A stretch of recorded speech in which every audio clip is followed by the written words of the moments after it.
अस्सलामुअलैकुम and a very good morning. क्या हाल चाल? उम्मीद है कि सब खैरियत से होंगे और हम भी यहाँ खैरियत से हैं। मेरी आवाज़ थोड़ी सी जो नज़ले वाली थी उससे मुझे लग रहा है आज बेहतर है। मौसम बस कल हमने एंजॉय की, सर्दी बड़े खुश हो गए थे। मैंने भी कुछ विंटर का फ़ैशन, मैंने कहा थोड़ा सा जैसी ठंडी हवा चली है कुछ पहन के आ जाऊँ। आज सुबह वही गर्मी।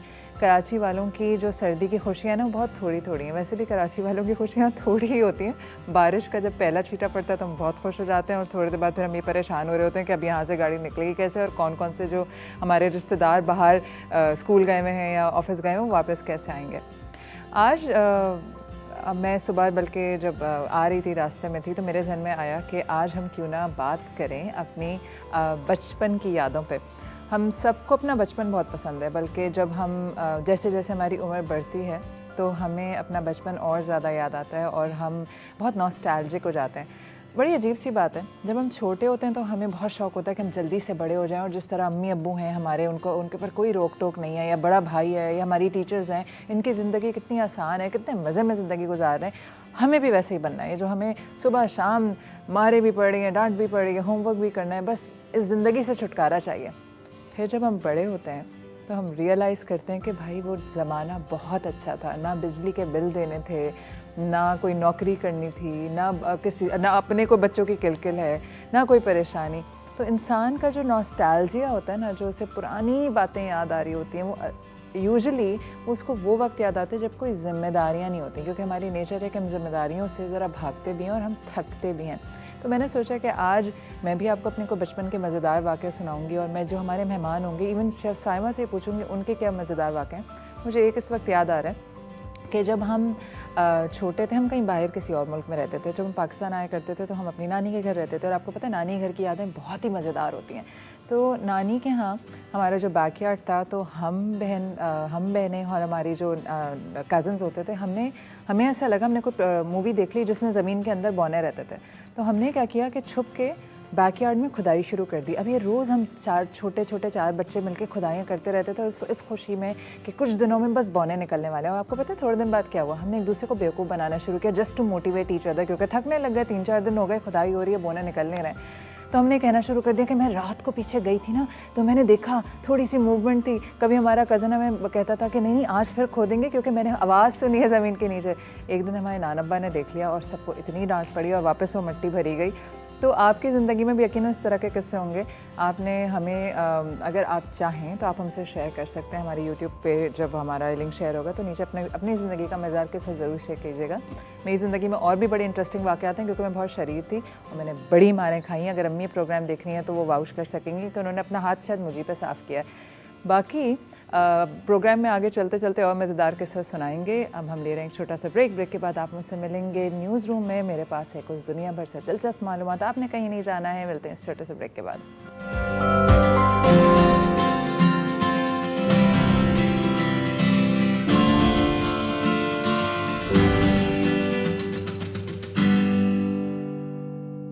Welcome back after the break. मैं मौजूद हूँ न्यूज़ रूम में और मेरे पास है दुनिया भर से कुछ मुख्तलिफ और दिलचस्प मालूमात।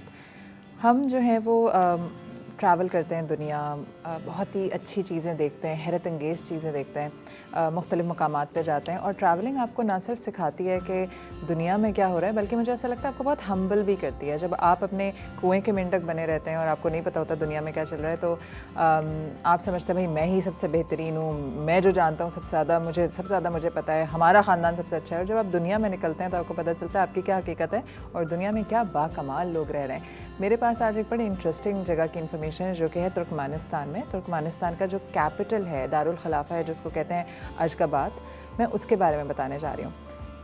ट्रैवलिंग के लिए लोग अशगाबाद या तुर्कमानिस्तान का यूजुअली रुख नहीं करते, लेकिन आप जानते हैं ये कितना खूबसूरत जगह है और बड़ी स्ट्रेंज जगह है। स्ट्रेंज किस तरह से, जब ये सोवियत यूनियन से इन्होंने अपनी जान छुड़ाई और अपनी इंडिपेंडेंट रियासत बनाई, तो वहाँ पे एक डिक्टेटर साहब थे जिन्होंने फ़ैसला किया कि ऐसा करते हैं, हम इस अपने कैपिटल को दुनिया के लिए एक टूरिस्ट अट्रैक्शन बनाते हैं, उसको बहुत खूबसूरत बना देते हैं। तो उन्होंने क्या किया, सारे दरख्त काट दिए, जो कैनाल्स थे उनको बंद कर दिया, गज़ीबोज़ बंद कर दिए और उसकी जगह बनाया सबसे खूबसूरत बड़ा सा एक स्टार, एक indoor Ferris wheel, white marble की इमारतें, और बहुत कुछ, और सब कुछ टूरिस्ट के लिए किया, इस सिर्फ बताने के लिए कि भाई हमारे पास कितना पैसा है और हम सबसे बड़ा, सबसे ऊंचा, सबसे लंबा सब कुछ हम बना सकते हैं। बेसिकली दुबई वाला मॉडल। लेकिन यहाँ पे जो बहुत हैरत अंगेज़ बात है वो ये है कि अगर आप तुर्कमानिस्तान जाएं तो आपको सड़क पे लोग नज़र नहीं आएंगे, बल्कि वहाँ के लोग तो उसको ये तक कहते हैं कि it's the city of the dead, वहाँ के लोकल इसको कहते हैं। बाहर की दुनिया जब तुर्कमानिस्तान को इस तरह से देखती है तो उसको ये भी कहा जाता है ये दुनिया का दूसरा नॉर्थ कोरिया इन मेकिंग है। अगर आप ये जो तस्वीरें चल रही हैं अभी इस वक्त स्क्रीन पे आप देख रहे होंगे तो उनके पास वाइट मार्बल की सारी बिल्डिंग्स हैं। लोकल्स कहते हैं कि हमारी हर बिल्डिंग सफ़ेद मार्बल से इसलिए बनी हुई है कि इतनी गर्मी होती है तो मार्बल ठंडा रखता है। इसी तरह इनका एक बड़ा खूबसूरत सा बहुत बड़ा एक डिस्को बॉल है जो कि शादी हॉल है। तुर्कमानिस्तान में स्टार का बहुत ऑब्सेशन है। अगर आप तुर्कमानिस्तान ट्रैवल करें या अगर आप अभी गूगल करें इमेजेस तो आपको ज़्यादातर आर्किटेक्चर में स्टार नज़र आएगा, जिसमें वो कहते हैं कि एक स्टार जो है वो इस्लामिक पिलर्स को रिप्रेजेंट करता है। आप ज़रूर, बल्कि आप क्या करें कि आप सिर्फ तस्वीरों तक महदूद मत रहा करें, आप गूगल किया करें और उस जगह के बारे में और मालूमात हासिल करने की कोशिश किया करें। तो तुर्कमानिस्तान बहुत खूबसूरत जगह है, लेकिन यहाँ पे खामोशी बहुत है। दिन में आपको लोग नज़र नहीं आएंगे। रात के 8 बजे थोड़ी हसल बसल होती है, वो भी कुछ पार्ट्स ऑफ द सिटी में। और एक और बड़ी वियर्ड बात है कि यहाँ पे सिर्फ सफ़ेद गाड़ियाँ आपको नज़र आएंगी, क्योंकि वो जो डिक्टेटर साहब थे जो बड़ी साल हुकूमत करके गए और इस मुल्क को बना कर गए, उनको काला रंग पसंद नहीं था, उनको काली गाड़ियाँ अच्छी नहीं लगती थी, तो तमाम लोगों के पास वाइट कार्स होती हैं। इसके अलावा इन्होंने ये सिटी डेवलप किया था कि हम दुनिया के रैकेट्स ब्रेक करेंगे। तो उन्होंने कौन कौन से रैकेट ब्रेक किए? उन्होंने दुनिया का सबसे बड़ा स्टार बनाया, उन्होंने मोस्ट वाइट मार्बल यूज्ड वाली बिल्डिंग्स बनाई, क्योंकि आपको आमतौर पे कहीं पर भी सारी सफ़ेद मार्बल की बिल्डिंग्स नहीं मिलेंगी। इसके अलावा उन्होंने दुनिया का सबसे पहला इंडोर फेरिस व्हील बनाया। पता है फेरिस व्हील क्या होता है? नहीं होता तो गूगल कीजिएगा, ये आपका काम है। लेकिन फिर भी सोचें आप, लोग इसको सिटी ऑफ द डेड कहते हैं। दूसरी जगह जिसको मैं इस वक्त कवर कर रही हूँ, ये थोड़ी सी सैड स्टोरी है। ये है सुसाइड फॉरेस्ट ऑफ जापान। सुना होगा आप में से कुछ लोगों ने कि जापान में एक फ़ॉरेस्ट है जहाँ जाके लोग अपनी जान ले लेते हैं। जहाँ जापानीज़ वैसे भी सुसाइड बड़ी कॉमन है जापान में। ये माउंट फ्यूजी के ऊपर ये एक साइलेंट फॉरेस्ट, अगर आप इसके अंदर जाएँ तो ये बड़ी फ्रीकिंगली, बड़ी खौफज़दा करने वाला साइलेंस है वहाँ पे।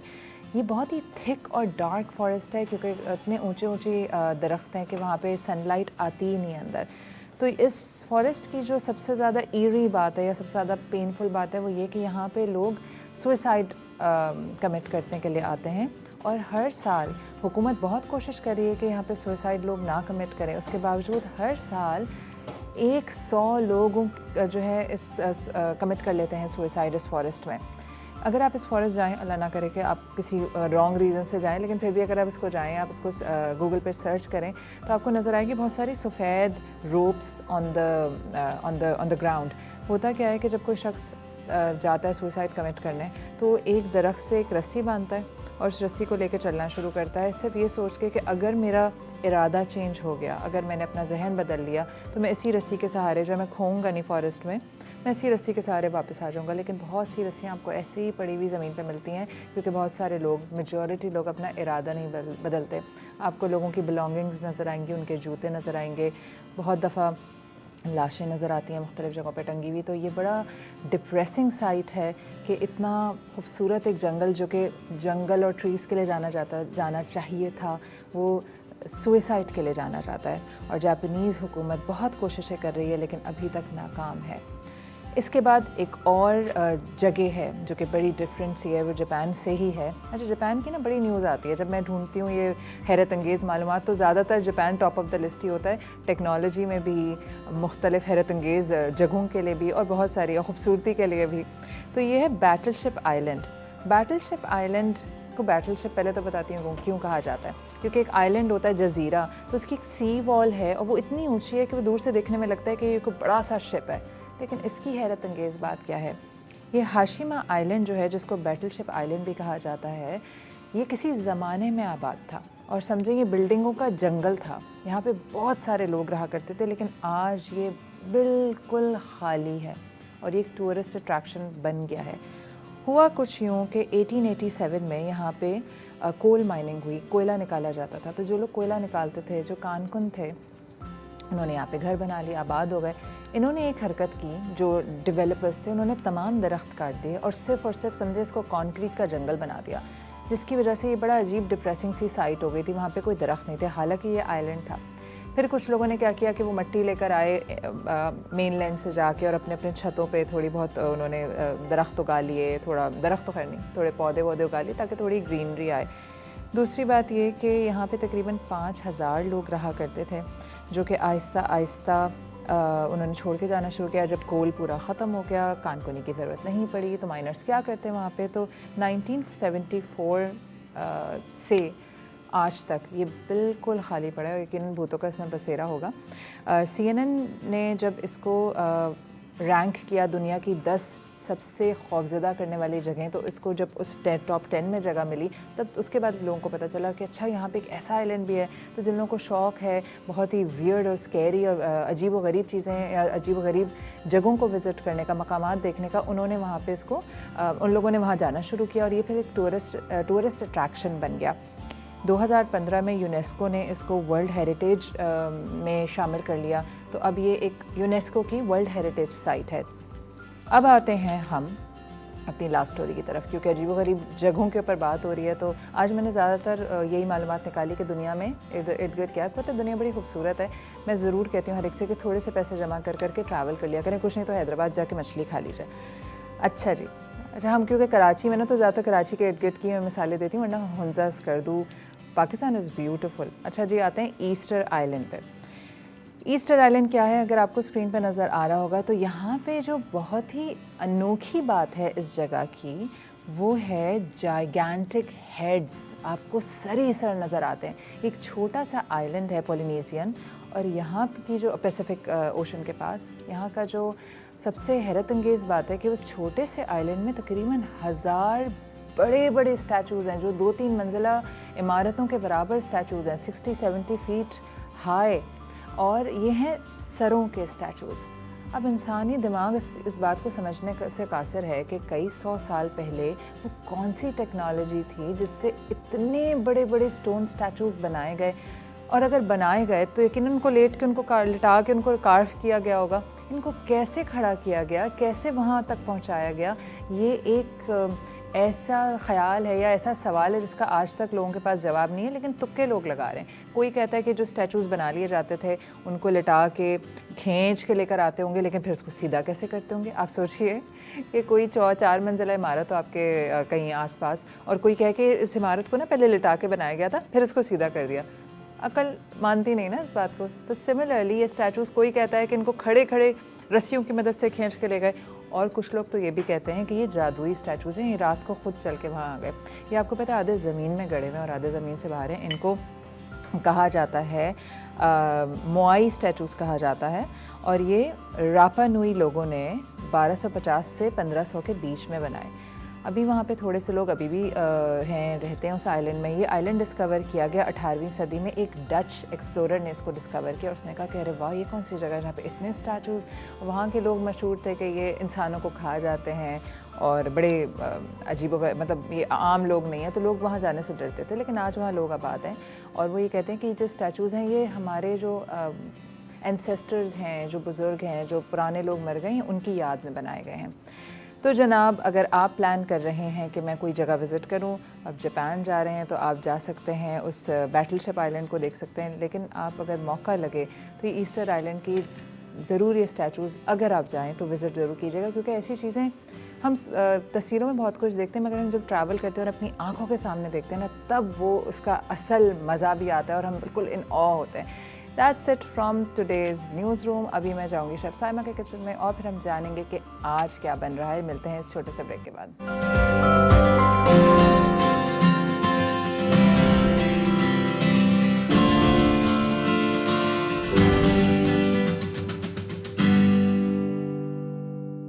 Welcome back after the break, और मैं मौजूद हूँ इस वक्त शेफ़ साइमा के किचन में।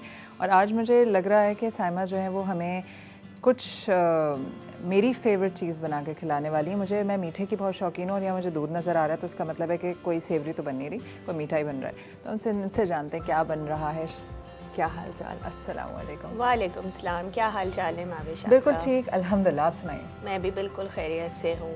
और आज आप बात कर रही थी कि उससे पहले मैं पूछूं, आज मीठा बन रहा है या नमकीन? आपको क्या लग रहा है? ज़ाहिर है दूध रखा हुआ है, शक्कर रखी हुई है। हाँ, तो बस आज हम मीठा बनाने जाएंगे।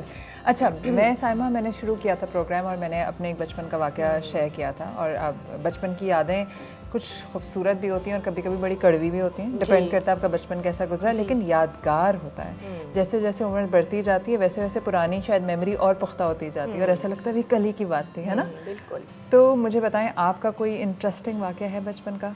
माविश, ऐसे तो बहुत सारे वाक़यात हैं जो कि इंटरेस्टिंग मेरे हवाले से रहे, लेकिन एक का मैं ज़िक्र ज़रूर करना चाहूँगी। क्योंकि बचपन में मैं बहुत ज़्यादा शरारती हुआ करती थी और मैं सबसे छोटी भी थी घर में। तो हाथ में नहीं आती थी, सिर्फ खेल कूद में लगी रहती थी हर वक्त। तो एक दफ़ा का ज़िक्र है को हम ऐसे शुरू करेंगे। अम्मी मेरी ना वो अचार बनाया करती थी लेमू का, ठीक है। और उसको पहले आपको पता है वो बर्नियों में ना हर आदमी धूप लगाने के लिए उसको अपने सहन में रखते थे। हमारे पास सहन नहीं था तो अम्मी उसको जो है हमारी खिड़की के बाहर रख देती थी। अच्छा, मैं कहीं कुछ खेल कूद में मसरूफ़ होंगी हम फ्लैट में रहते थे, ठीक है, अपार्टमेंट्स था।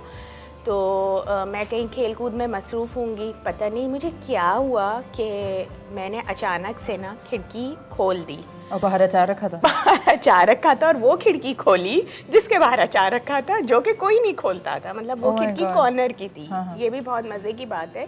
पता नहीं मेरे जहन में क्या आया, क्या बर्बादी सूझी दूसरों के लिए। सही। तो वो अचार जो है ना वो नीचे गिर गया होगा जो आप सोच सकती हैं। और नीचे एक अंकल रहते थे वो बाहर खड़े हुए थे।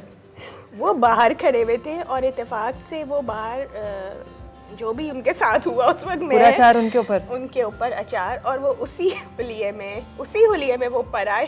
और मुझे अभी तक कुछ नहीं पता कि मैंने क्या कर दिया है। दो नुकसान की, एक तीर से दो नुकसान किए मैंने। तो अम्मी ने दरवाज़ा खोला और वो अम्मी अंकल पूरे अचार में खड़े। हाँ, वो अचार, ऑयल सब कुछ उल्टा हुआ उनके ऊपर और लेमू यहाँ पड़े हुए मैरिनेटेड खड़े। उसके बाद अम्मी तो समझने से काफ़ी रोक गई ये अचार वाला आदमी कौन है। बहरहाल वो फिर जब उन्होंने बोला कि आपके घर से अचार गिरा, आपके घर से आपको वो नहीं, मतलब उन्होंने काफ़ी अपनी जो भी निकालनी शुरू की अम्मी पर।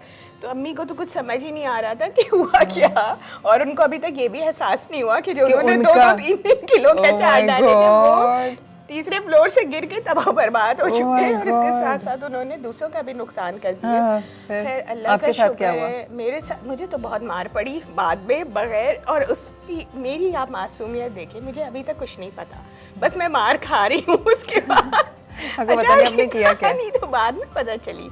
और अगर अम्मी बता भी देती ना तो मुझे उसका एहसास ही नहीं होता। मैं इतनी छोटी थी, मैं ख्याल है 7-8 साल की हूँ। अल्लाह अकबर। तो बस मुझे वो मार याद रह गई। पूरे किस्से में अंकल और आपकी अम्मी पर अफसोस है कि अंकल ने कितनी नहा के अपने लाइफ बॉय से घिसा होगा। उन्होंने उस ज़माने में एक ही साबुन होता था। उनकी शादी भी नहीं हुई थी। बड़े मज़े की बात है, मुझे अभी याद आया कि उनकी शादी भी नहीं हुई थी। तो अब आप मतलब सारा सिनेरियो उसको आप लगाएं, सोचें। उनको भी आज तक याद होगा साइमा कि मेरे पर एक दफ़ा अचार गिरा था पूरा। वो अच्छा, उसके बाद वो ना थोड़ा सा मुझसे ना मतलब हाँ, मैं अगर ऊपर नीचे उनके घर के बाहर खेलती थी वो मुझे ऐसे भगा देते जैसे हम बिल्ली को नहीं भगा देते, यहाँ से जाओ यहाँ से जाओ। बहुत ज़्यादा शायद वो अगर अम्मी नहीं होती तो मुझे मार ही चुके होते, मुझे ऐसा लग रहा है, क्योंकि उनको चोट आई होगी यकीनन। बस शुक्र है बर्नी और शीशे की बर्नी शीशे की बर्नी थी भारी वाली, वो भी टूट गई। अच्छा, और अम्मी ने तो मुझे इसलिए डबल मार खाई मैंने उस दिन। वो मार भी मुझे याद है, और अंकल का वो लेमू के साथ आना ऊपर, इतना मुझे याद है फ्रेम में जो मेरे रह गया। तो मुझे डबल मार मैंने इसलिए खाई कि वो 3-4 किलो अचार गया। अम्मी की बड़ी प्रेशियस जो बन्नियाँ थी वो अपने जहेज़ वहेज़ की होंगी उनकी, वो भी गई। और बस और मोहल्ले में आपकी पिटाई हुई, मैंने कहा मेरे मोहल्ले में रेपुटेशन भी गई। हाँ, सब कुछ चला गया और उसके बाद फिर अम्मी ने मुझे कहा खबरदार आइंदा नीचे नहीं जाओगी, और बहुत सारी बातें ऐसी हुई जो मैं अब नहीं बताना चाह रही हूँ। चलें गुड, तो मुझे याद रह गया। पुरानी बात है, लेकिन वो होता है ना कुछ किस्से ऐसे होते हैं जो आपको पूरी जिंदगी याद रहते हैं। मेरे पास भी बहुत सारे हैं, लेकिन वो शायद इतने एम्बैरेसिंग है कि मैं नहीं चाह रही कि मेरे रेपुटेशन खराब हो। आप ये बताइए आज क्या बन रहा है? माविश, आज पहले तो आप ये बताएं कि आपकी जब शादी हुई तो शादी के बाद आपने सबसे पहला मीठा क्या बनाया? वो जो हमारा यूनिवर्सल मीठा है, खीर। हाँ, आप बताएं, आपकी शादी हुई तो आपने क्या बनाया था? हाँ, आपने तो यूनिवर्सल बनाया, लेकिन मैंने उसको भी जो है ना वहाँ पर जाके क्रॉस कर दिया। अच्छा। क्योंकि खीर बनाते हुए मुझे बहुत हमेशा से डर लगता था, और जब मुझसे बोला गया कि भाई आप कोई मीठा बनाएं, खीर बनाएंगे, क्योंकि सारे ख़ानदान में बता दिया जाता है कि आज हम दुल्हन से खीर बनवाने जा रहे हैं।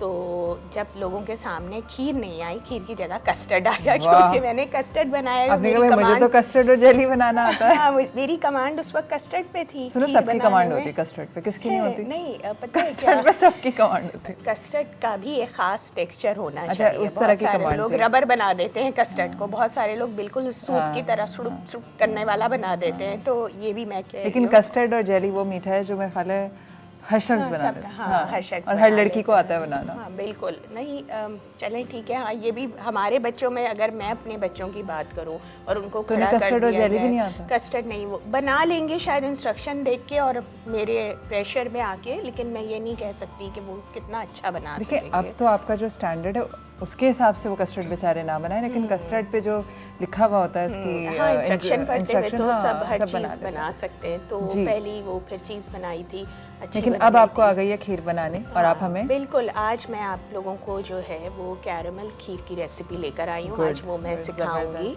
और मैंने सुना आपकी कैरमल खीर बहुत मज़ेदार होती है। बिल्कुल, अब ये तो सब आप लोग बनाएंगे और जब ट्राई करेंगे तो हमें ज़रूर फीडबैक दीजिएगा, और आई होप कि आप लोगों को सबको पसंद आएगी, क्योंकि काफ़ी मुख्तलिफ है, बहुत कम इंग्रेडिएंट्स से बन जाती है जी, और घर में रखे हुए जितने भी अज्जा हैं आप उनसे आराम से बना सकते हैं। दूसरी बात ये माविश के जो खीर है वो पाकिस्तान के रिवायती मीठों में से एक है, और आप जानती होंगी कि पहले हमारे पास मीठों की इतनी चॉइसेस हुआ नहीं करती थी, तो लोग इन चीज़ों को बनने का इंतज़ार किया करते थे कि ये हमारे घरों में कब बनेगी, वरना ज़्यादातर ये होता था कि अभी भी इनफैक्ट ये होता है कि ख़ास ईद के त्यौहार हो गए, शादियों में भी, शादियों में कौरमा और खीर बहुत अगर रख दिया जाए तो लोगों का हाथ उसी तरफ उठता है मीठे में। खीर को अगर आप ताफ्तान से खाएं, कितनी मज़ेदार है। आपको ताफ्तान पसंद होंगे क्योंकि वो मुझे थोड़ा सा हर मीठी नमकीन चीज़ पसंद है। हाँ, लेकिन मुझे उससे भी मीठी चीज़ पसंद है, शीरमाल। हाँ, मुझे शीरमाल के साथ मतलब अगर बहुत आप कोई अच्छी मीठी लगती है। उसके साथ, हाँ, तो मुझे बहुत पसंद है कि शीरमाल के साथ खीर खाई जाए। और इसके अलावा हम इसको दावतों वगैरह में भी बनाते हैं, लोग अभी भी काफ़ी ज़ौक़ व शौक़ से इसको सर्व भी करते हैं, और शादियों में तो ख़ास वो बाहर जो पकवान वाले होते हैं उनसे बनवाई जा रही होती कूंडे की खीर, और वो जो बड़ी सी उस पर जो खीर होती है और उसकी मलाई की जो लेयर होती है बिल्कुल। और माविश, वैसे वक्त गुजरने के साथ साथ हर चीज़ में इतनी वेरिएशंस आ गई हैं कि लोग अब इसमें भी बहुत कुछ डालने लग गए हैं उसको मज़ेदार करने के लिए या फ्लेवर थोड़ा सा चेंज करने के लिए, लेकिन बेसिक इंग्रेडिएंट्स हमेशा से वही रहे हैं जो कि इसके थे शुरू से। बिल्कुल। सेकेंडली जो हमारा वेस्टर्न क्यूजीन है इसमें ये राइस पुडिंग के नाम से पहचानी जाती है, मगर उसका टेस्ट हरगिज़ हमारी खीर की तरह नहीं होता। हाँ, वो उसको थोड़ा सा पैनाकोटा स्टाइल में बना रहे होते हैं। बिल्कुल, एब्सोल्युटली। हाँ, तो डिफरेंट टेस्ट की होती है, लेकिन आज तो हम अपनी पाकिस्तानी खीर की ही बात करेंगे और पाकिस्तान के रिवायती जो हमारे मीठे हैं हम उनकी भी बात करेंगे आज ज़रूर। तो आज अब हम अपने इंग्रेडिएंट्स की तरफ चलें।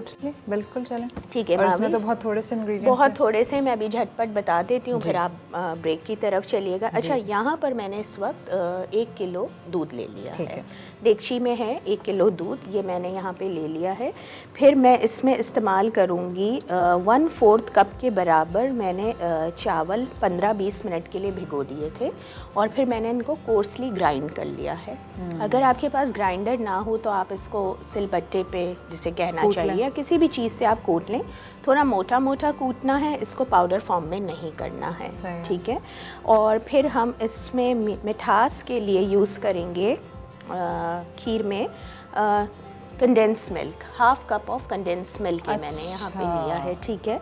और माविश इसके साथ ही ये यहाँ पे मैंने यूज़ किया है इलायची पाउडर। आप साबुत इलायची भी डाल सकते हैं, कोशिश करें कि साबुत इलायची को बेटर लगता है क्योंकि फिर वो छिलका आता है। और मेरे घर में तो इतनी लड़ाई हो रही होती है, स्पेशली बिरयानी या अगर ऐसे मीठे, एक तो मेरा बेटा ऐसे मीठे खाता नहीं है यानी रिवायती, लेकिन अगर उसको मैं इलायची भी आ जाए बोल बोल कर खिलवा दूँ तो पहली निवाले में उसकी इलायची आती है। अच्छा, फिर मैं कहती हूँ उसको, मैंने तो एक ही डाली थी, लेकिन जैसी ही दूसरे निवाले में भी उसको इलायची आ जाती है और जो सामने वाला बंदा खा रहा है उसके भी पास इलायची आ जाती है, तो मेरी तो बस मुझे याद आता है वो मैंने एक ने ही डाली थी।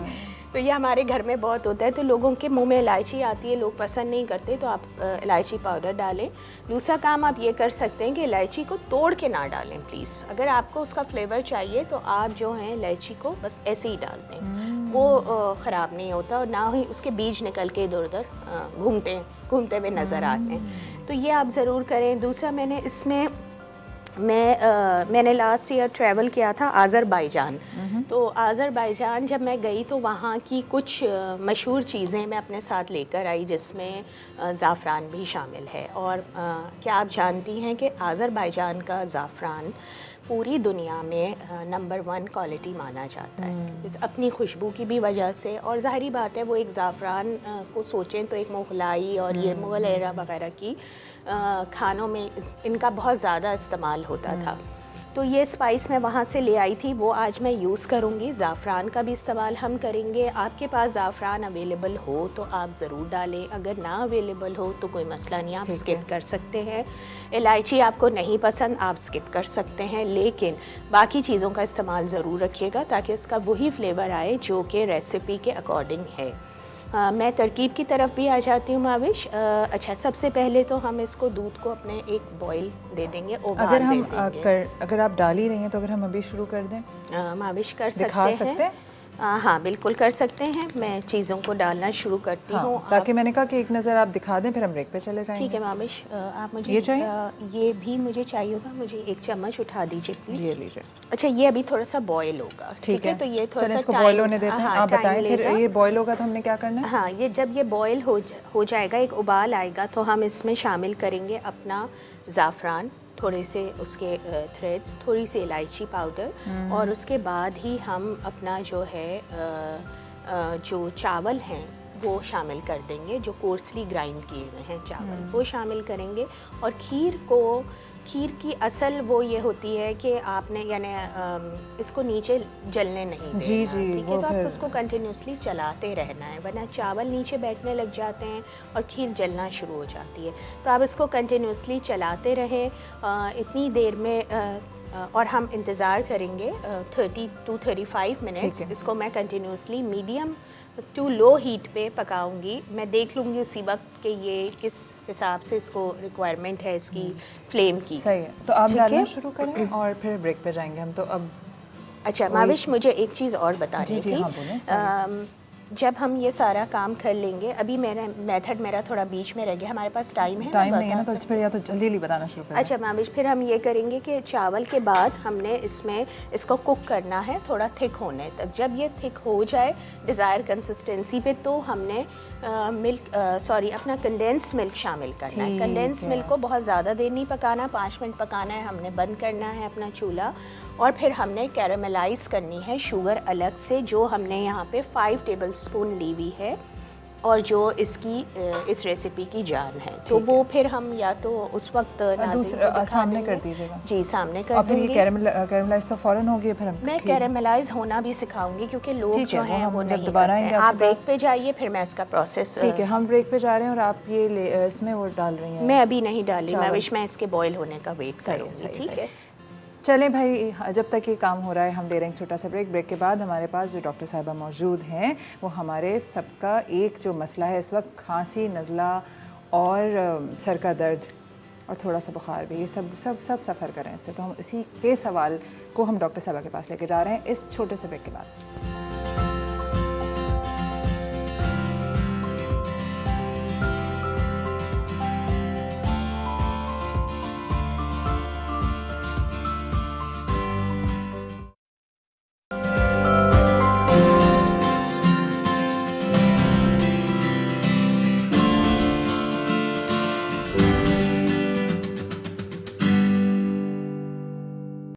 Welcome back after the break. आजकल हम सब खांस रहे हैं, छींक रहे हैं, सर में दर्द है, आंखें लाल हैं और ये एक निशानी है कि कराची में सर्दी आने की कोशिश कर रही है। बाकी भी मुल्क में जब सर्दी आती है तो सर्दी अपने साथ बुखार, नज़ला, खांसी, ज़ुकाम ज़रूर लेके आती है और ये सिर्फ पाकिस्तान का मसला नहीं है। मैं कुछ बाहर की कंपनीज़ को कंसल्टेंसी देती हूँ तो जो मेरे क्लाइंट्स हैं बाहर के मुल्कों में वो भी खांसी छींक रही हैं क्योंकि उनके यहाँ भी बर्फ़ या तो पड़ गई है या पड़ने वाली है। लेकिन ये ऐसा होता क्यों है? और हम इसको कहते हैं ना, मैं I am under the weather, एक बड़ी टर्म है, या ये मौसमी नज़ला बुखार, ये होता क्या है, इसका इलाज क्या है और हम इससे किस तरह बच सकते हैं? इसी टॉपिक पे बात करने के लिए हमने मदऊ किया है आज अपनी मेहमान को, जो कि हैं डॉक्टर गज़ाला जीवानी। अस्सलाम वालेकुम। वालेकुम अस्सलाम, कैसी हैं आप? बिल्कुल ठीक, अल्हम्दुलिल्लाह। आप सुनाइए, क्या हाल चाल? नज़ला ज़ुकाम है? नो। वेरी गुड, क्योंकि बीइंग अ डॉक्टर आपको नहीं है तो बहुत अच्छी बात है, वरना डॉक्टर हम जाएं और डॉक्टर साहब भी परेशान हो तो I take care of everything. मैं अपने घर में भी ख्याल रखती हूँ और अपने साथ भी बहुत ज़्यादा ख्याल रखती हूँ। गुड, ज़बरदस्त। सबसे पहले तो ये बताएं कि ये जो मौसमी, हम जो कहते हैं हम आई एम अंडर वेदर, तो ये अंडर वेदर क्या होता है? अंडर वेदर, और ये हम समर में क्यों नहीं होते अंडर वेदर? समर में इसलिए नहीं होता क्योंकि धूप से जरासीम मर धूप जाते से हैं। जरासीम मर जाते हैं शायद, मगर ये ऐसा नहीं है। समर विंटर्स में हम ज़्यादा ही हमारे जो इन्फ्लुएंजा के वायरसेस होते हैं उसके 200 वेरिएशंस हैं। अच्छा। और वो डिफरेंट वेरिएशंस जो है वो डिफरेंट एरियाज़ में होते हैं। अब हमारे कराची या पाकिस्तान में या हमारे साउथ में चले जाइए या हमारे नॉर्थ में चले जाइए तो डिफरेंट वेरिएशंस वहाँ पर चल रहा होता है। 3 वेरिएशंस होते हैं जो आपको हॉस्पिटल तक पहुँचा सकते हैं, बाकी ऐसे जिसमें इन्फ्लुएंजा A, B, C, अच्छा, इस तरह से ये आपको हॉस्पिटल तक ले जा सकते हैं। इसके अलावा N1, H1 वायरस जो होता है वो आपको हॉस्पिटल तक ले जा सकता है। वो किनको ज़्यादा हम कहते हैं कि वो कौन से ऐसे पीपल होते हैं जिनको वो लग सकता है, वो होते हैं अंडर 8, जो 8 साल से छोटे बच्चे हैं, उन लोगों को ये वायरसेस हो सकते हैं। इसके अलावा जो 65 प्लस पीपल हैं उनको जो है वो हो सकते हैं, क्योंकि उनकी इम्यूनिटी लो होती है, ठीक है, तो उनको ये वाले वायरसेस हो सकते हैं क्योंकि उनकी इम्यूनिटी बहुत ज़्यादा वीक होती है। और अगर मिसाल के तौर पे कोई इस तरह का पेशेंट है जो किडनी फेलियर में होता है या लिवर उनका डैमेज है या वो हार्ट पेशेंट हैं या डायबिटिक है, वो भी प्रोन हो सकते हैं इस वायरस से। और ये वायरस बहुत डेडली हो सकता है अगर हम उसको स्टार्ट में ही ना क्योर करें। मोस्टली हम पेशेंट को एंटीहिस्टामिन्स जो है वो अक्टूबर से स्टार्ट करवा देते हैं। जैसे छोटे बच्चों को बहुत ज़्यादा स्नीजिंग हो रही होती है, चिंगाइज हो रही होती है, उसके बाद रनी नोज़ हो रहा होता है, कभी कभार चिल्स भी हो रहे होते हैं, हाई ग्रेड फीवर भी हो जाता है समटाइम्स। तो हम उनको एंटीपायरेटिक के साथ साथ एंटीहिस्टामिन भी स्टार्ट करवाते हैं टिल जनवरी।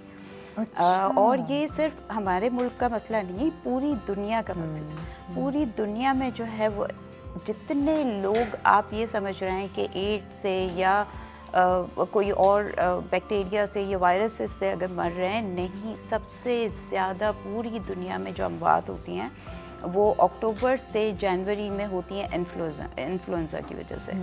क्योंकि आप एस्थमेटिक जो पेशेंट हैं उनको भी फ़ौरन से जो है वो इस तरह से वो हो सकता है। हम कोल्ड को या फ्लू को बहुत इजी थिंग ले रहे होते हैं कि नहीं जी नज़ला हो गया, कोई बात नहीं है, कुछ नहीं होता है, ठीक है, हम आइसक्रीम भी खा रहे हैं, हम ये भी कर रहे हैं, हम फिज़ी ड्रिंक्स भी पी रहे होते हैं, हम ठंडा पानी भी पी रहे होते हैं सर्दियों में। फ्रूट, सबसे ज़्यादा अजीब बात यह है कि ठंडा फ्रूट फ्रिज में से निकाल के वो खा रहे हैं, ठीक है, जो आपके आपको रेनाइटिस कॉज कर सकता है, आपके साइनस को एग्रीवेट कर सकता है। ये सारी चीज़ें बहुत ज़्यादा इम्पॉर्टेंट हैं। छोटी छोटी पैटी चीज़ें हैं जो आपको इस बड़े डिज़ास्टर एकेडमिक से बचा सकती हैं, जो अक्टूबर टिल जनवरी तक चलना है। सही। और लोग अंडरस्टैंड नहीं करते हैं। बिल्कुल। अच्छा, यहाँ पे मेरे जहन में जब ये बात आई, आपने कहा कि ठंडा फ्रूट निकाल के खा लेते हैं। एक बड़ी मिथ है कि कोई कुछ नहीं होता, आइसक्रीम खा लो, कुछ नहीं होता, ये कर लो। और मैंने तो ये भी सुना है कि गले में सोजिश है या वो है इन्फ्लेमेशन है, तो कहते हैं आइसक्रीम खाएंगे तो इन्फ्लेमेशन कम हो जाएगी। तो ये क्या मिथ है कि हमें गर्म चीज़ें ही खानी हैं अगर हमें नज़ला ज़ुकाम खांसी है, या कुछ नहीं होता? बिल्कुल भी नहीं, ऐसा नहीं है। आप देखिए, हर शख्स अपनी बॉडी को बहुत अच्छे तरीके से पहचानता है। मुझे किस चीज़ से एलर्जी होगी। कुछ लोगों को एग खाने से भी अपनी बॉडी में रैशेस फील होना शुरू हो जाते हैं, खुजली होने लगती है, आँखें में इचिंग होना शुरू हो जाती है। ठीक है, फिर जब आपके इची आइज होना शुरू होंगे तो आपके नोज से ऑटोमेटिकली जो है वो पानी निकलना शुरू हो जाएगा, जिससे आपका फ्लू जो है वो एग्रीवेट हो सकता है। इसको हम साइनस भी कहते हैं, क्योंकि साइनस हमारे यहाँ मौजूद है, तो वो भी एग्रीवेट हो सकता है। लोग इन तमाम चीज़ों को अंडरस्टैंड नहीं करते हैं कि नहीं जी, आइसक्रीम खाने से, आइसक्रीम में बेसिकली होता क्या, हाँ आप घर में आइसक्रीम बनाइए, उसको थोड़ा सा मेल्ट मतलब फ्रीजिंग पॉइंट पे निकाल के आप ना खाएं। और अगर आप अपने आप को ज़्यादा अच्छे से समझें, जिनको टॉन्सिल्स होते हैं गले के अंदर जो वो दूध होता है, अगर वो है, किसी को पॉलिप्स हो रहे हैं, किसी को साइनस है, किसी को रेनाइटिस ऑलरेडी है, किसी को पोलन से एलर्जी हो रहा है, ठीक है, तो ये सारी चीज़ें वो खुद अंडरस्टैंड करके अपने आप को बचा सकते हैं।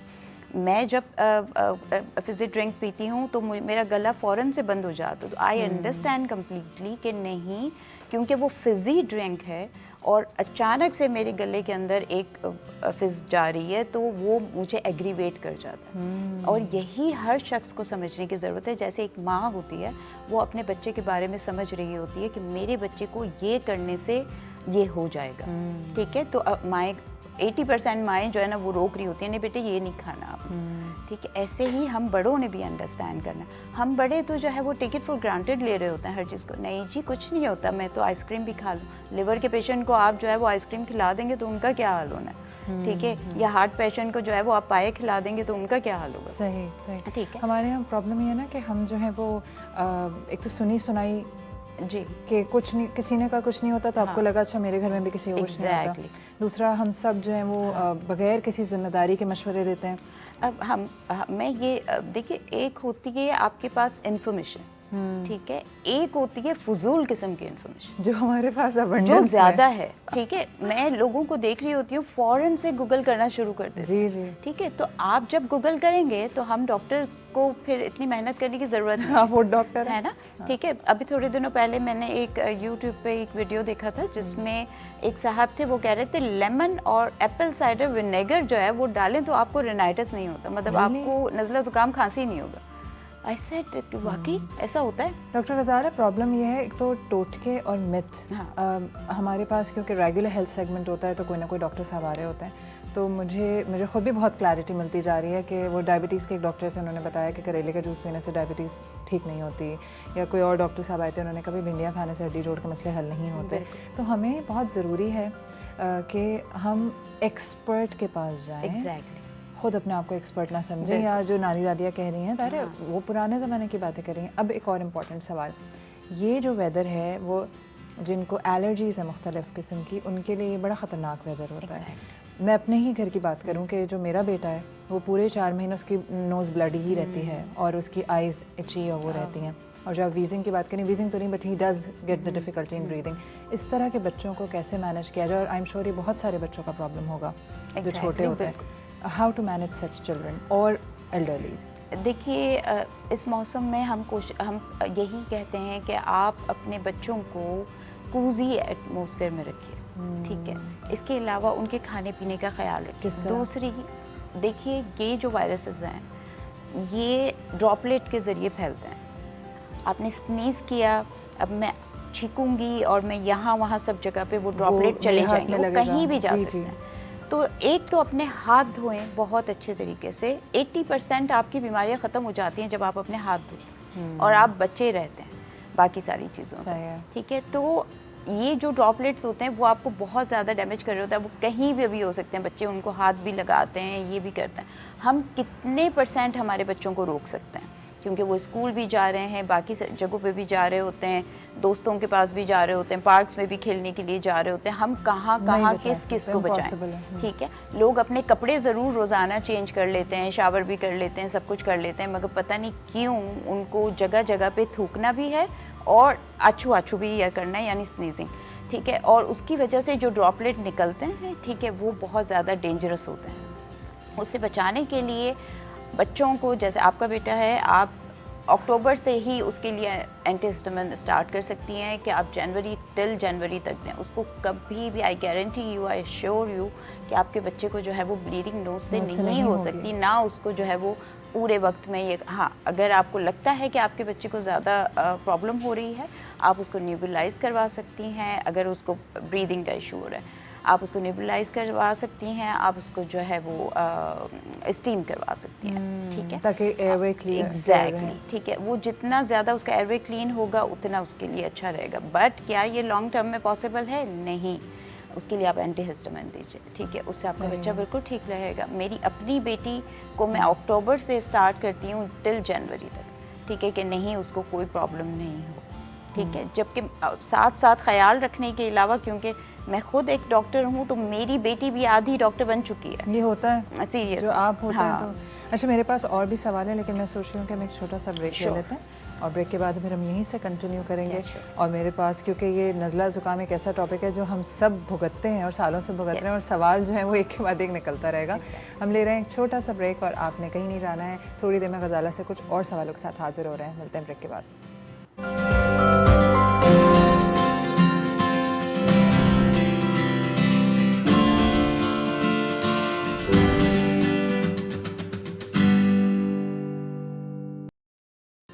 Welcome back after the break.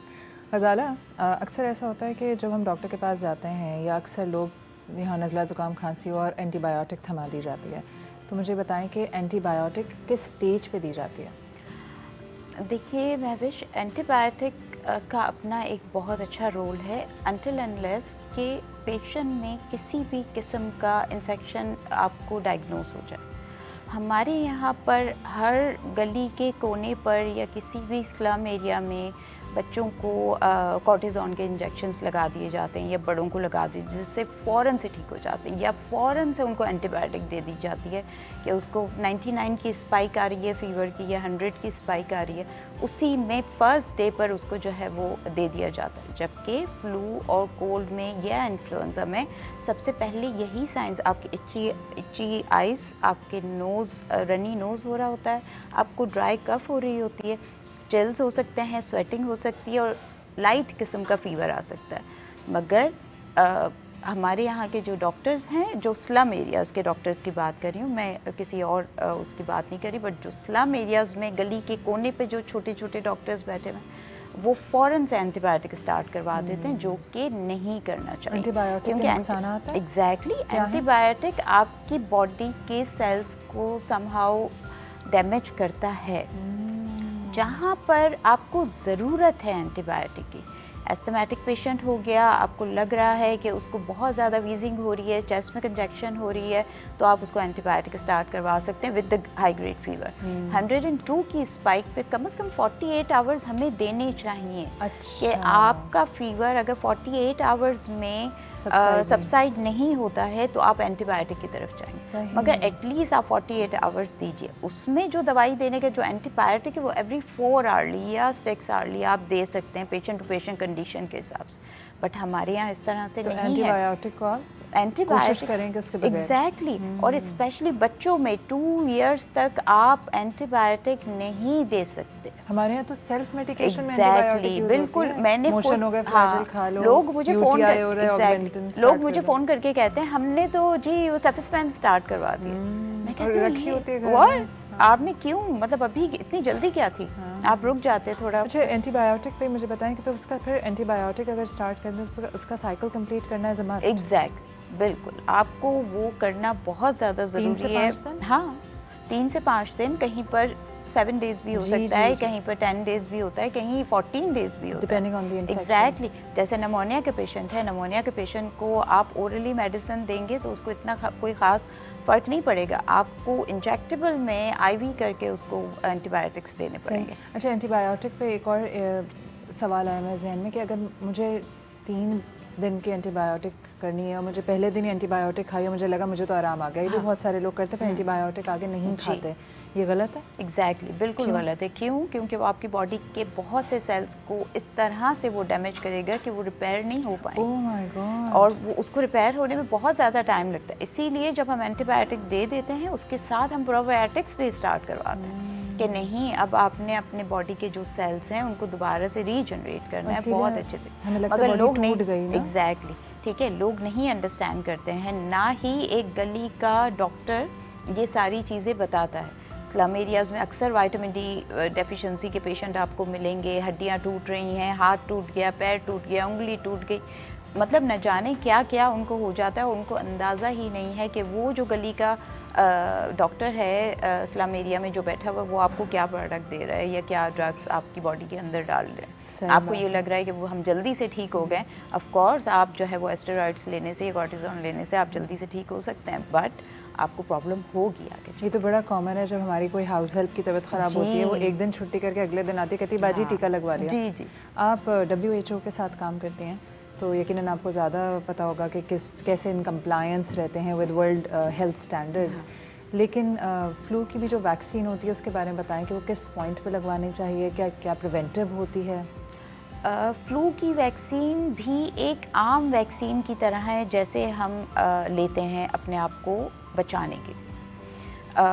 Flu की वैक्सीन जो है वो अक्टूबर से स्टार्ट हो जाते हैं। आप अक्टूबर, नवंबर, दिसंबर, जनवरी अपने एरिया के हिसाब से, आप जिस मुल्क में रह रहे हैं, जिस शहर में रह रहे हैं, उसके हिसाब से ले सकते हैं। समटाइम्स जो एस्थमेटिक पेशेंट हैं या जो रेनाइटिस के पेशेंट, साइनोसाइटिस के पेशेंट हैं, उनके लिए जो है, या छोटे बच्चे हैं या 65 अबव हैं, उनको तो वीकली भी हम ये वैक्सीन शॉट्स लगा सकते हैं। अच्छा। और ये बहुत इफ़ेक्टिव होते हैं, आपको बचाएंगे। मैं ये नहीं कह रही कि नहीं होगा, आपको लेकिन असर कम होगा, है। मगर उसके जो बहुत डिज़ास्टर किस्म का एक वो हो जाता है, एपिडेमिक क्रिएट हो जाती है, वो नहीं होगा। लोगों को अवेयरनेस है, इंफॉर्मेशन भी है, मगर वो इंफॉर्मेशन मुकम्मल नहीं है और थोड़ी सी इंफॉर्मेशन ज़्यादा ख़तरनाक होती है। बिल्कुल। और प्लीज़ मैं ये रिक्वेस्ट करूँगी आपके प्रोग्राम के तवज्जुह से कि प्लीज़ गूगल करना बंद करें। क्योंकि मुझे तो ऐसा लगता है जब मैं अपने, मुझे कुछ कहीं कुछ हो जाए और मैं गूगल करूं तो वो कैंसर तक बात पहुंचती है। एग्जैक्टली, मतलब तीसरा वो होता है, it could be cancer, Yes. Headache, could be brain tumour, Yes. है ना? बिल्कुल। अच्छा, एक सवाल जो तकरीबन आखिरी सवाल है कि हम माएँ घर पे अगर बच्चे को नज़ला खांसी हो रही है तो घर पे कौन से क्या रेमेडी हो सकती है, होम रेमेडी, या किस तरह से मैनेज करें? मेरी एक फ्रेंड है, शी इज़ अ हर्बलिस्ट, और जब भी मौसम नया आ रहा होता है तो वो ना मुझे मैसेज करना शुरू कर देती हैं, गज़ाला मौसम के फ्रूट्स खाने हैं, गज़ाला मौसम के फ्रूट्स खाने, गज़ाला खजूर खानी है और मौसम की सब्जियां खानी है, ठीक है, वो ये बताना शुरू कर देती हैं। तो मैं पर्सनली भी ये कहूँगी कि जो फ्रूट्स हैं हमारे मौसम के, वो इस्तेमाल करें। वो अल्लाह ताला वो ने आपके लिए सब्ज़ी, बचाने के लिए exactly, भेजा है। ठीक है, वो आपकी बॉडी में एंटीबॉडी क्रिएट करती है जो आपको एक शील्ड की तरह प्रोटेक्ट करती है। सही। ठीक है, आपके बच्चे पसंद नहीं करते हैं वेजिटेबल्स को, तो आप बहुत ऑल्टरनेट्स हैं। चाइनीज़ तो जाके खा ही लेते हैं ना, ठीक है, तो आप चाइनीज़ में प्रोडक्ट्स डाल सकती हैं, मतलब इस तरह की वेजिटेबल्स डाल सकती हैं। फ्रूट्स के लिए भी आप कुछ ना कुछ करें।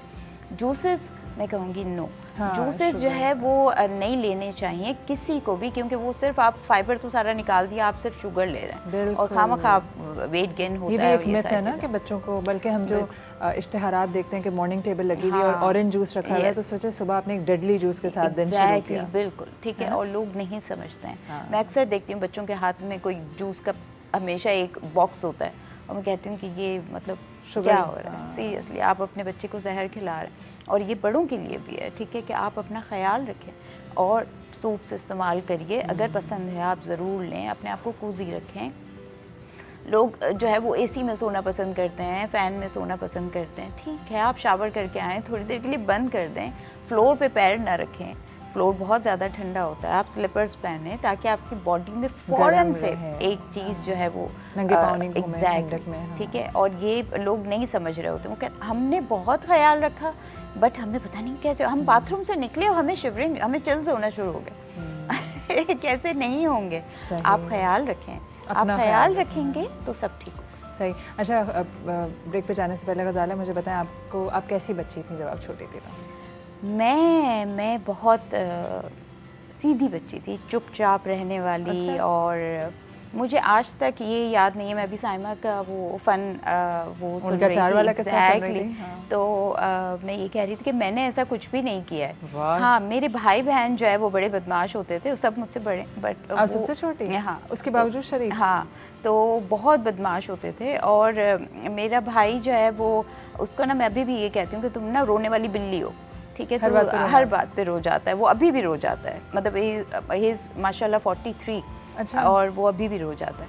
तो वो बस हमारे घर में ये होता था कि सबको एक एक पोर्शन मिलेगा, फ्रूट्स आए, कोई जी, कुकीज़ जी, आए, जैसे, तो वो हाँ हाँ, छोटी बट छोटी जाती है ना, प्यालियों में हाँ, हाँ हाँ, बट हाँ। जाता था। तो हमें बनानाज या कोई भी फ्रूट आता था तो वो तो बनाना मेरे भाई को बहुत पसंद। सही तो है। वो एक एक बनाना हमें जब मिलता था तो मुझे कहता था कि जल्दी जल्दी ना तुम अपना बनाना खा लो। तो मैं कहती थी कि अच्छा, तो मुझे कहते जब तुम बनाने ये वाला फिनिश करोगी ना, मैं अपना बनाना तुम्हें दूंगा। सही है। तो मैं कहती थी ओके। अब वो लालच में कि 2 बनाना मिल रहे हैं मुझे, ठीक है। तो मैंने वो बनाना, जैसे ही वो आधा पहुंचता था तो वो कहता था अच्छा आधा मुझे दे दो, अब मुझे खाना है। तो मैं देख के मेरा दिल चाह रहा है ये लो, ये मेरा पूरा बनाना ले लो। हाँ। और जब मैं वो पूरा ले लेती हूँ, जैसे ही उसको पील करने की कोशिश, इतनी देर में ना वो चीख के मम्मी को बुलाता मम्मा गज़ाला ने मेरा वो ले लिया बनाना।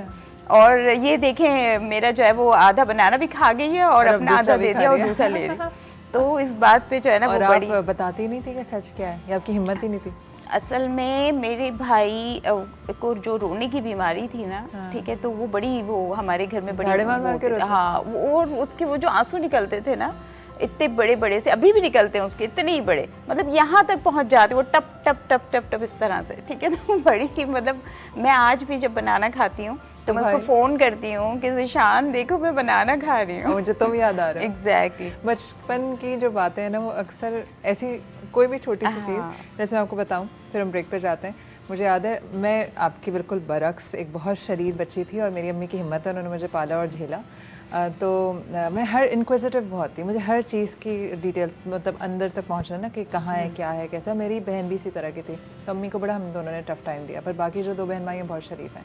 तो मुझे याद है अम्मी कहीं पड़ोस में गई हुई थी, तो मैंने ड्रॉर खोला अब्बू का, तो उसमें ब्लेड थी, and I was probably 6 years 5 years, बहुत अच्छी तरह मुझे याद है। तो मैंने वो ब्लेड निकाली और मैंने कहा इसको कैसे करते होंगे, क्या करते होंगे। अच्छा, मैंने सुना था इससे हाथ कटता है, तो मैंने ऐसे खोला और अपनी ये वाली जो है ना, मैंने पकड़ के इसको काट लिया। और जब बहुत खून निकला और तकलीफ हुई, then I ran to the neighbours house. फिर डांट भी पड़ती थी, अम्मी की हिम्मत है भाई, उन्होंने हमें झेला। हम इसी बात पे ले रहे हैं एक छोटा सा ब्रेक। ब्रेक के बाद हम जाएंगे शेफ़ साइमा के किचन में और देखेंगे कि वो जो कैरेमल खीर है वो कहाँ तक पहुँची, और जो कैरेमलाइज़ करेंगी वो भी हम अपने सामने स्क्रीन पे ही दिखाएंगे। आपने कहीं नहीं जाना। और अगर आपके बच्चे शरीर हैं तो याद करें अपना बचपन का वक्त, कि आपको भी आपके पेरेंट्स ने किस तरह भुगता है, तो इनको ज़रा बचपन जीने दें, क्योंकि हमारी तरह ये कभी बड़े होकर अपने बचपन को याद कर रहे होंगे और किससे दूसरों को सुना रहे होंगे। मिलते हैं छोटे से ब्रेक के बाद।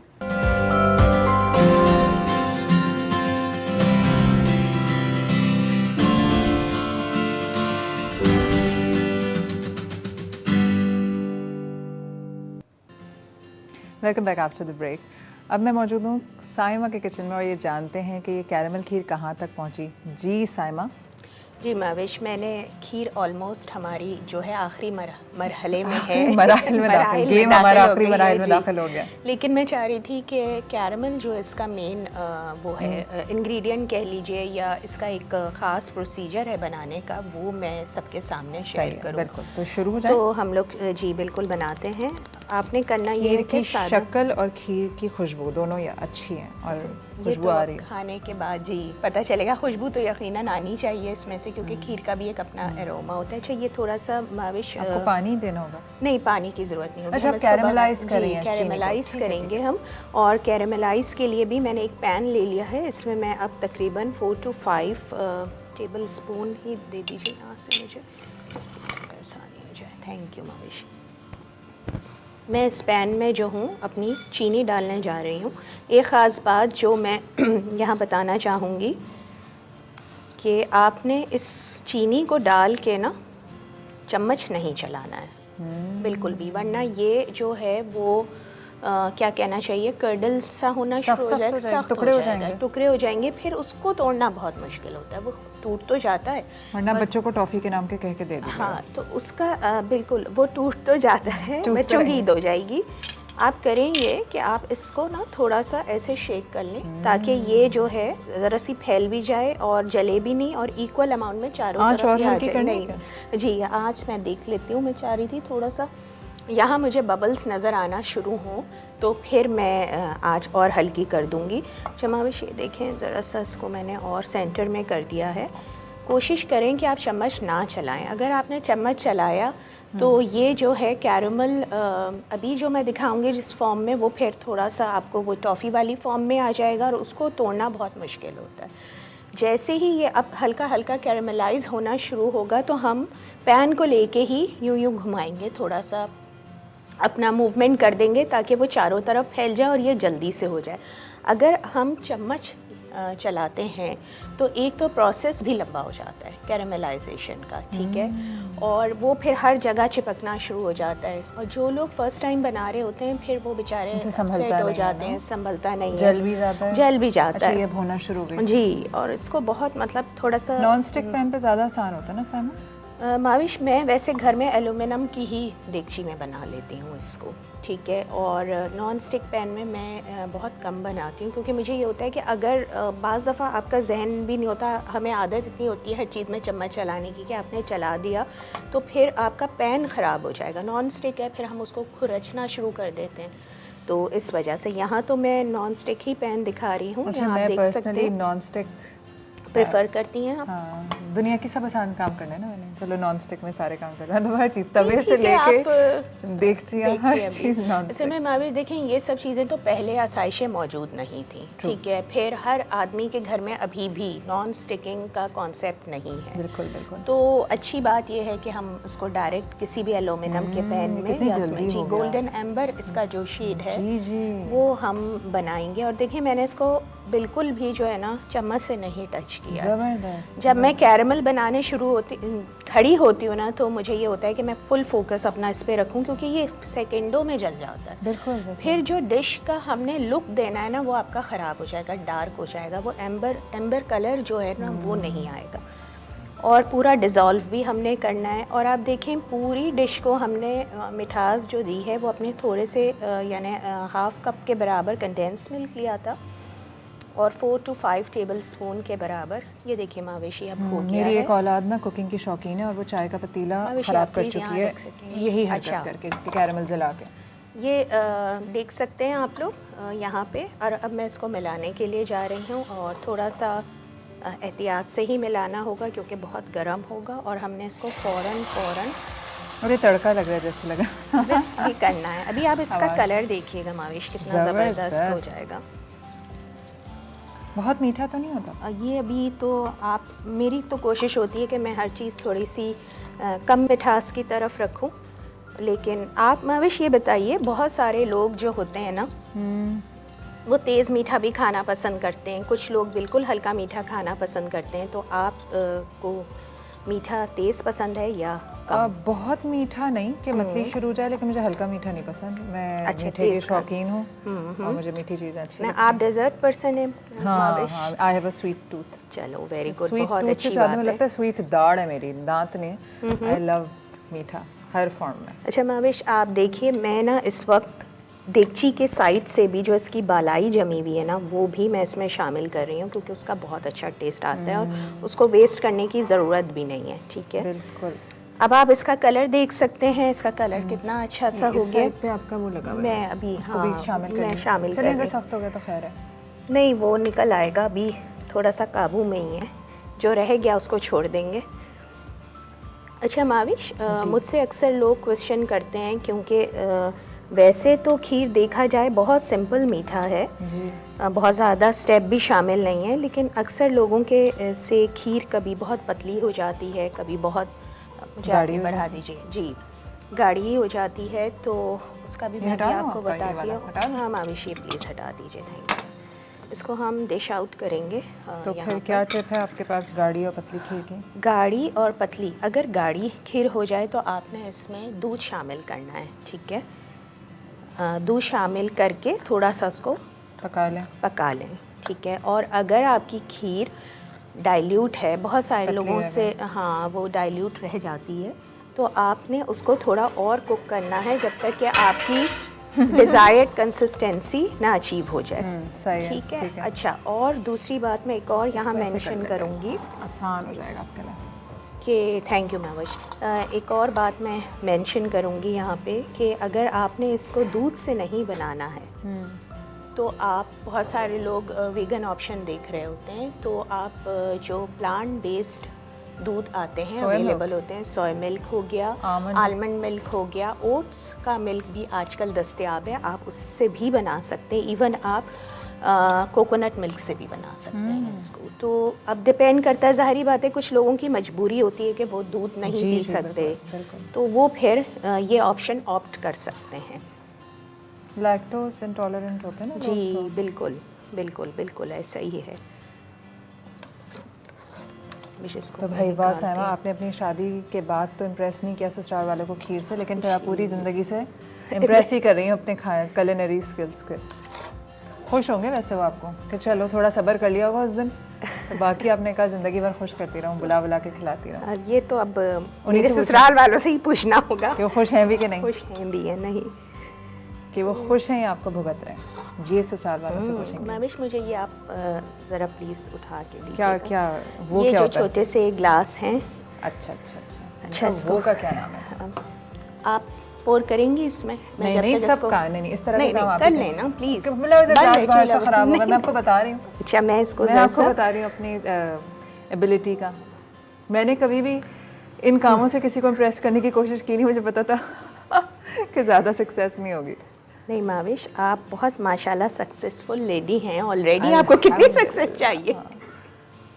सक्सेस तो हमें चाहिए। नहीं भाई क्या बात कर दी साइमा। मैं एक बड़ा फ़नी बात, कोई मुझे कहता था ना घर के काम ये हो, मैंने कहा भाई ज़िंदगी में कभी ड्रीम ही नहीं देखा था कि जो है मेड बनना है लाइफ में। तो वैसे भी ख्वाब बड़े होने चाहिए इंसान के, बिल्कुल, ये और बात तो है। कुकिंग आनी चाहिए, बिल्कुल इट्स अ लाइफ स्किल, हर किसी को आनी चाहिए, किसी को आनी चाहिए। मर्द हो या औरत हो, बच्चा हो या बड़ा हो। अब जैसे एक मिसाल है, अभी my son is home, he is young, तो उसको मैंने इतना काबिल कर लिया कि वो अपना नाश्ता सुबह कुछ भी मतलब माइक्रोवेव में दूध गर्म कर ले, कुछ बिल्कुल ये बहुत ज़रूरी है माविश। हैंडीकैप है ना आप, अगर बहुत अच्छा, बहुत सारे लोग फ़ख्र से बताते हैं कि उनके बच्चे घर में कोई काम नहीं करते, इसमें फ़ख्र की बात नहीं है। अच्छा, मुझे ये ख़ुद थोड़ा पर्सनली ये बात बताना पसंद नहीं होती कि आप अपने बच्चों की इस बात को इतना बढ़ा चढ़ा के बताएं, क्योंकि ये हाँ अच्छी बात लगती नहीं है। एक तो cooking is not a gender role, ये भी मैं बहुत क्लियरली बता इनका दूं। मैं अभी और इस्तेमाल करूँगी। अगर आप दुनिया में ट्रैवल करें या जाएं, अगर आपने दुनिया बाहर देखी है, तो जो शख्स पहले ऑफिस से आ जाता है वो घर में खाना बना लेता है, चाहे वो मर्द हो या औरत। हमने इसको जेंडर रोल बना दिया। हाँ बिल्कुल, आप सही कह रहे हैं। और हम बड़ा मजाक उड़ाते हैं उन मर्दों का जो घर में बीवियों की हेल्प करा देते हैं, या अपनी कि भाई तुम तो ये औरत है या ये। It's not a gender role. अगर आप थोड़ा सा हिस्ट्री की बात करें तो पहले मर्द बाहर खाना बना के औरतों को दिया करते थे। जैसे हमने इस्लामिक हिस्ट्री में भी सुना है कि नबी करीम सल्लल्लाहु अलैहि वसल्लम जैसे बाहर बकरा वो किया, रोस्ट किया, फिर ख़वातीन को खिला दिया। औरतों का काम था घर देखना, बच्चों का ख्याल रखना, बच्चों को देखना। हमने विद टाइम क्या किया, औरतों को किचन में खड़ा करके वहीं बस खपा दिया, और फिर हम ये कहते हैं कि होमवर्क नहीं, मतलब फिर हम एक्सपेक्टेशन दिन में 25 रोटियां भी पकाएं, होमवर्क भी करें, होमवर्क भी बच्चों को करवाएं, घर भी ठीक करें, तो ये बड़ी अनरियलिस्टिक एक्सपेक्टेशन है। माविश, एक और बात आप अगर देखेंगी, दुनिया में सबसे ज़्यादा जो सक्सेसफुल शेफ्स हैं वो मर्द हैं जी। मर्दों के हाथ में मज़ा नहीं होता है। हाँ बिल्कुल, और झटपट बना भी लेते हैं। बल्कि मैं तो एक बात कहती हूँ भाई, पुराने ज़माने में मर्द ही हंट करके खाना लाया करते थे, वही बनाते थे, तो वो जेनेटिकली उनके अंदर ये ट्रांसफर्ड है कि वो एक खाना उनके जल्दी झटपट बनाते हैं। झटपट। या जंगों को अगर आप देखें, जंग पे जब जाते हैं मर्द वहाँ पर, तो वो मैं इसको ज़रा डेकोरेट करूँगी जी। ये हम इसको यहाँ खींच के ले आते हैं। अब ये आई होप ये कैमरा में नज़र आ रहा होगा। इसको हम जल्दी जल्दी डेकोरेट करते हैं।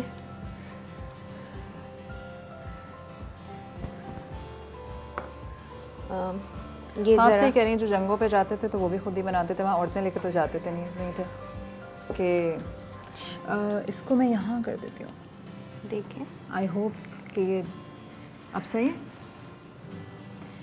साइमा ये इतनी अच्छी लग रही है और डेकोरेशन तो खैर आपका फोटे है, आप हर खाने को Thank you, माविश। बनाती भी अच्छा है और डेकोरेट भी अच्छा करती हैं। माविश, मुझे थोड़ा सा डेकोरेशन का ना अब विद टाइम शौक बहुत ज़्यादा ही होता चला जा रहा है कि मैं चाहती हूँ कि अपना जितना अच्छा वो खाना बना है वो महसूस भी हो, क्योंकि you eat from your eyes, ये वाली चीज़ महसूस भी हो। तो अभी तो मैंने इसको हमारे थोड़ा सा खाने में सारे सेंसेस इस्तेमाल होते हैं। हम सबसे पहले देखते हैं, उसको अप्रिशिएट करते हैं, फिर सूंघते हैं। आवाज़ खाने की, मुझे तड़का लगता है तो बाहर ड्राइंग रूम में आप बैठे होंगे, आपको भूख अचानक लगेगी, है ना? बिल्कुल। तो हमारे बल्कि सेंसेस सारे, फिर हम उसको कोई भी खाने को, अक्सर होता है ब्रेड को जब लोग ख़रीदते हैं, एक हमारी बड़ी आम हरकत है, हम पैकेट ब्रेड को उठाएंगे, दबा कर देखेंगे कि ये वो fresh ताज़ी कि है या नहीं। हाँ, हालांकि बिल्कुल, ये देखें इसका कोई सबको। ताल्लुक नहीं है। माविश प्लीज़ आप वहाँ रख दीजिए। और ये अब नाजरीन देख सकते हैं हमारी फाइनल लुक, वाह, यानी वाह, खीर साइमा, की, क्या कैरमल बात है। खीर की फाइनल लुक। और ये आप लोग प्लीज़ घर पे ट्राई करें और हमें फ़ीडबैक ज़रूर दें। हमारे यूट्यूब चैनल पे, ऐशनाओ का जो चैनल है, फेसबुक पे वहाँ पे दें और बताएं ज़रूर कि ये आपने जब बनाई तो कैसी लगी। बिल्कुल ज़बरदस्त Saima, thank you so much. Thank you, हमेशा की माविश। तरह एक और लजीज रेसिपी का, और फिर कल इंशाल्लाह सुबह मुलाकात होगी, इंशाल्लाह। देखते हैं कल आप क्या बना रही हैं। और इंशाल्लाह। अब हम आपसे लेंगे इजाज़त, क्योंकि मैं वेट नहीं कर सकती इस खीर को ट्राई करने के लिए। और मुझे ऐसा लगता है खीर के साथ जो है ना, पराठों का या शीर माल का या ताफ्तान का कॉम्बिनेशन बहुत अच्छा बनता है। तो हम अभी सेट पे मंगवाएंगे पराठे और हम सारी टीम एंजॉय करेगी इस मज़ेदार सी खीर को। आपसे मिलूंगी मैं कल सुबह 9 बजे, तब तक के लिए अल्लाह हाफ़िज़।